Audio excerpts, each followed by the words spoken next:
घडले असं निदर्शनात प्रथम दर्शनी येत आहे।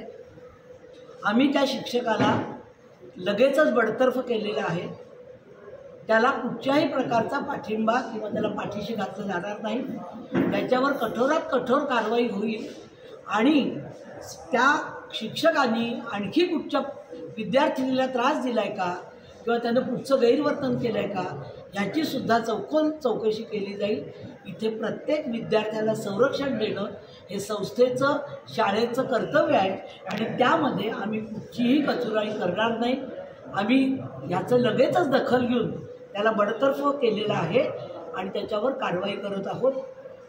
ही घडलेली घटना आत्ताच कळल्याबरोबर आम्ही पत्रकार परिषद घेऊन आमचं म्हणणं आपल्यासमोर मांडायचं आहोत आणि याचा निषेध आम्ही संस्था स्तरावर व्यक्त करत आहोत। या संदर्भात पोलिसांना तक्रार करणार का? पोलिसांकडे झालेलीच असेल। पोलिसांना जे काही लागेल ते सहकार्य वतीने आम्ही करणार। रत्नागिरी 24 न्यूज चॅनलला आताच सबस्क्राइब करा आणि शेअर करायला विसरू नका।